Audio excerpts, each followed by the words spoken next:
ಪವಿತ್ರಾತ್ಮ ನಿಮಗಿದ್ರೆ, ಕೆಳಗಡೆ ವಾಕ್ಯ ನೋಡ್ರಿ 23ರಲ್ಲಿ, ಪವಿತ್ರಾತ್ಮ ವರವನ್ನು ಹೊಂದಿದ ನಾವಾದರೂ ದೇವರ ಪುತ್ರರ ಪದವಿಯನ್ನು, ಅಂದರೆ ದೇಹಕ್ಕೆ ಬರಬೇಕಾದಂಥ ವಿಮೋಚನೆಯನ್ನು ಎದುರು ನೋಡುತ್ತಾ ನಮ್ಮೊಳಗೆ ಏನು ಮಾಡ್ತೇವೆ?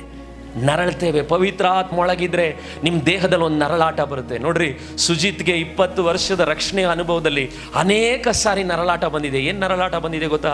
ದೇವರೇ, ನೀನು ಬಯಸುವಂಥ ಪರಿಶುದ್ಧತೆಯಲ್ಲಿ ನಾನು ಬದುಕೋಕ್ಕಾಗಿಲ್ಲ, ವಿಶ್ವಾಸಿಗಳಿಗೋಸ್ಕರ ಆಳವಾಗಿ ನಾನು ಇನ್ನೂ ಪ್ರಾರ್ಥನೆ ಮಾಡೋಕ್ಕಾಗಿಲ್ಲ, ನನ್ನ ಸಭೆಯ ಜವಾಬ್ದಾರಿಗಳನ್ನು ನಿರ್ವಹಿಸಿ ಸಾವಿರಾರು ಮಂದಿಗಳಿಗೆ ನಾನು ರಕ್ಷಣೆಯನ್ನು ನಡೆಸಲಿಕ್ಕಾಗಿಲ್ಲ. ದೇವರೇ, ನನ್ನೊಳಗೊಂದು ನರಳಾಟ ಇದೆ. ಪವಿತ್ರಾತ್ಮ ನನಗೆ ಕೊಡುವಂಥ ನರಳಾಟ ಏನು ಹೇಳ್ತಾ ಇದೆ ಅಂದರೆ, ಯಾವಾಗಾದರೂ ಈ ಪಾಪಗಳಿಂದ, ಶೋಧನೆಗಳಿಂದ ಬಿಡುಗಡೆ ಹೊಂದಿ ಒಂದು ದಿವಸ ನಾನು ನಿನ್ನ ಹತ್ರ ಬರ್ತೀನಿ. ಒಬ್ಬ ನಿಜವಾದ ವಿಶ್ವಾಸಿಗೆ ಈ ನರಳಾಟ ಇರುತ್ತೆ. ಪಾಪದೊಂದಿಗೆ ಅವನಿಗೆ ಹೋರಾಡುವಾಗ ಒಂದು ನರಳಾಟ ಇರುತ್ತೆ. ಓ ದೇವರೇ, ನಾನು ನಿನ್ನನ್ನು ಮೆಚ್ಚಿಸೋಕ್ಕಾಗ್ತಾ ಇಲ್ಲ, ನನಗೆ ಗೊತ್ತು ನಾನು ಮಾಡಬಾರ್ದನ್ನೇ ಮತ್ತೆ ಮಾಡ್ತಾ ಇದ್ದೀನಿ. ಓ, ಯಾವಾಗ ದೇವರೇ ನೀನು ನನ್ನ ಬಿಡುಗಡೆ ಮಾಡ್ತೀಯ? ಈ ಕೆಟ್ಟ ಗುಣ, ಈ ಕೆಟ್ಟ ಚಟ, ಈ ಮೊಬೈಲ್ನಲ್ಲೂ ಈ ವಿಷಯಗಳಲ್ಲೂ ನೀವು ಹೇಳುವಂಥ ಯಾವುದೇ ಪಾಪಗಳು ನಿಮಗಿದ್ರೆ ಅದನ್ನು ಸಂಪೂರ್ಣವಾಗಿ ಸಂತೃಪ್ತಿಯಿಂದ ಪಾಪನ ನೀನು ಎಂಜಾಯ್ ಮಾಡಿದ್ರೆ ನೀನು ವಿಶ್ವಾಸಿ ಅಲ್ಲ. ಪಾಪ ಮಾಡಿದ್ಮೇಲೆ ಎಂಜಾಯ್ ಮಾಡೋಕ್ಕಾಗದೆ ನರಳಾಡ್ತೀಯಲ್ಲ, ಅವನು ವಿಶ್ವಾಸಿ.